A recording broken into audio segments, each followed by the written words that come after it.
Global Typhoon, Chairman TV. Weather update. Helping homeless people. Please subscribe.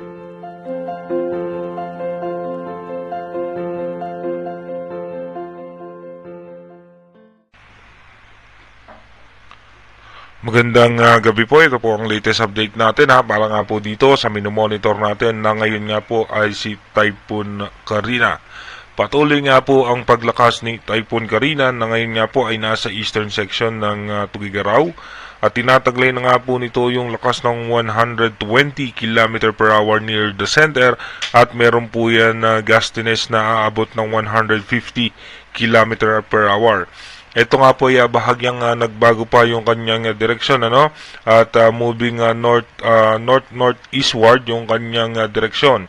At yung extension naman ng kanyang kaulapan o yung kanyang diametro ay umaabot nga po yan sa eastern section ng Northern Luzon hanggang sa parte ng extreme Northern Luzon. Kaya asahan po natin na magiging maulan pa rin dito sa may parte ng Ilocos Region, Abra, Benguet, Zambales, Bataan, Cavite, Batangas, kasama rin po dyan ang Occidental Mindoro, Metro Manila, Oriental Mindoro, Romblon, Rizal, Laguna, Pampanga, Tarlac, Nueva Ecija, Bulacan, Aklan, Antique at natitirang bahagi ng Cordillera. Kasama rin po dyan ng Northern Palawan, including Calamian and Cuyo Islands. Asahan din natin yung mga biglaang pagbuhos ng pagulan dito nga po sa may Cagayan Valley and Aurora dahil pa rin po yan sa extension ng kaulapan ni Typhoon Carina.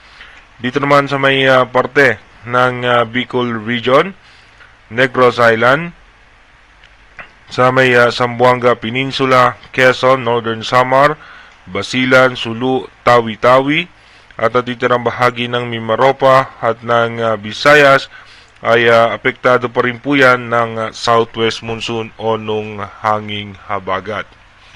At ayon naman po sa latest update ng European Center, ito nga po patuloy angat patungo nga po dito sa may coastal water ng Taiwan at dediretso po yan sa may parte ng China.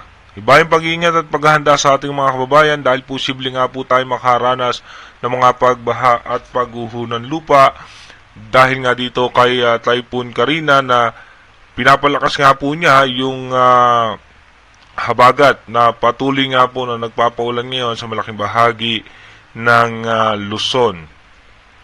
Dito naman po sa ating rain map animation, mapapansin nga po natin na mamayang alas 8 ng gabi, may mga malalakas na pagulan pa na aasahan, lalong-lalo na nga po sa parte ng extreme northern Luzon dahil nga po dito kay Typhoon Carina.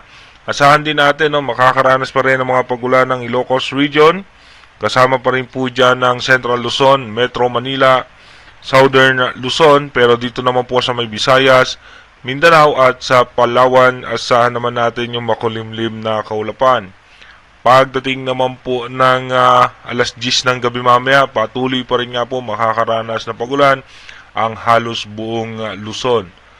Pagdating naman po ng alas 11 ng gabi mamaya, tuloy-tuloy pa rin po tayo makakaranas ng mga pag-ulan. Dito naman po sa wind map prediction ng animation ng European Center, mapapansin naman natin yung mga pagbugso ng hangin ay mas nararamdaman na nga po yan sa may parte ng Santa Ana, Cagayan, dito po sa may Batanes, at may mga malalakas na pagbugso ng hangin na rin po kasama sa Central Luzon, Metro Manila at Southern Luzon dahil po sa habagat na pinapalakas nga ni Typhoon Carina. At ayon naman sa latest update ng European Center, meron nga itong posibleng kasunod na low pressure area sa eastern section naman po ng Central Luzon sa susunod na linggo at sa unang araw nga po ng susunod na buwan. Dumako na nga po tayo sa ating advanced weather forecast. Dito po sa ating advanced weather forecast, bukas nga po July 23, asahan natin mas magiging maulan pa rin nga po ang mararanasan ng ating bansa. At pagdating naman po ng July 24, ito nga po ay nasa eastern section na ng Taiwan pero hinahatak pa rin po niyan yung habagat na magpapaulan sa western section ng northern Luzon. Pagdating naman po ng July 25, yung pinakasentro nito ay posibleng lumabas na ng Philippine Area of Responsibility. Nasa coastal water na po yan ng Taipei, Taiwan. At yung mga pag-ulan nga po sa ating bansa ay mababawasan na maliban lamang nga po dito sa western section ng Luzon dahil nga po sa habagat. Pagdating naman ng July 26, ito nga po ay posibleng naglandfall na sa may parte ng China. At mahina at katamtamang pagulan na lamang ang mararanasan natin dito nga po sa ating bansa. Pagdating naman po ng July 27, asahan nga po natin bababa na yung mga tsansa ng mga pagulan. At pagdating ng July 28, muling bubugso yung habagat na magpapaulan ng katamtamang pagulan dito nga po sa western section muli ng bansa.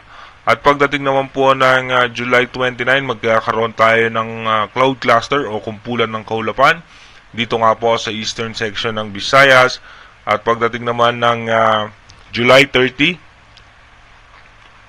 yung kumpulan nga po ng kaulapan ay nasa eastern section na po yan ng Central Luzon at mataas ang tsansa niyan na maging isang low pressure area.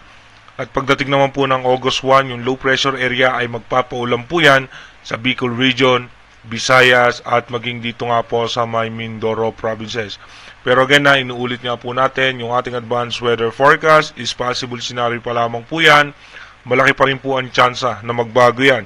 Kaya manatili tayo tumutok sa ating advanced weather forecast para malaman natin yung mga posibleng sama ng panahon na makakaapekto sa ating bansa.